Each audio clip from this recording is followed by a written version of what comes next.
Officer ಮತ್ತೆ assistant agriculture officer notification ನ KPSC ಇಂದ ಕೆಇ ಕೊಡೋದಕ್ಕೆ ಸಾಕಷ್ಟು ಪ್ರಯತ್ನ ಮಾಡಿದ್ವಿ, ಹೋರಾಟ ಮಾಡಿದ್ವಿ.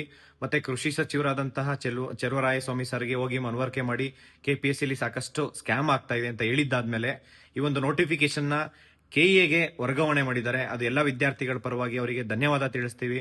ಅದೇ ರೀತಿ ನಾವು ಲ್ಯಾಂಡ್ ಸರ್ವೇರ್ ಕೂಡ ಕೆಪಿಎಸ್ಸಿ ಕೊಡಬಾರ್ದು ಮತ್ತೆ ಕೆಇಎ ಕೊಡಬೇಕು ಅಂತ ಸಾಕಷ್ಟು ಮನವಿ ಮಾಡ್ಕೊಂಡಿದೀವಿ ರೆವಿನ್ಯೂ ಮಿನಿಸ್ಟರ್ ಆದಂತಹ ಕೃಷ್ಣ ಬೈರೇಗೌಡರು ಸರ್ಗೆ.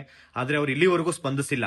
ನಾವು ಅವ್ರಿಗೆ ಅವತ್ತೇ ಹೇಳಿದ್ವಿ, ನೀವೇನಾದ್ರೂ ಸ್ಪಂದಿಸಿಲ್ಲ, ನೀವೇನಾದ್ರೂ ವರ್ಗಾವಣೆ ಮಾಡಿಲ್ಲ, ಕೆಪಿಎಸ್ಸಿ ಇಂದ ಕೆಇ ಕೊಟ್ಟಿಲ್ಲ ಅಂತಂದ್ರೆ ನಿಮ್ಮ ವಿರುದ್ಧ ದೊಡ್ಡ ಮಟ್ಟಕ್ಕೆ ಹೋರಾಟ ಆಗುತ್ತೆ ಅಂತ ಹೇಳಿ ಈ ಹೋರಾಟ ಇದೇ ತಿಂಗಳು 27ನೇ ತಾರೀಕು ಕಲಬುರಗಿಯಲ್ಲಿ ಏನು ಹೋರಾಟ ಮಾಡ್ತಾ ಇದೀವಿ. ಅದರಲ್ಲಿ ಲ್ಯಾಂಡ್ ಸರ್ವೇಯರ್ ಕೂಡ ಕೆಪಿಎಸ್ಸಿ ಇಂದ ಕೆಇ ಕೊಡ್ಬೇಕಂತ ಹೇಳಿ ಹೋರಾಟ ಮಾಡ್ತಾ ಇದೀವಿ. ಯಾವುದೇ ಕಾರಣಕ್ಕೂ ಕೆಪಿಎಸ್ಸಿಯಲ್ಲಿ ಯಾವ ಎಕ್ಸಾಮ್ಸ್ ನಡೆಯೋದಕ್ಕೂ ನಾವು ಬಿಡಲ್ಲ.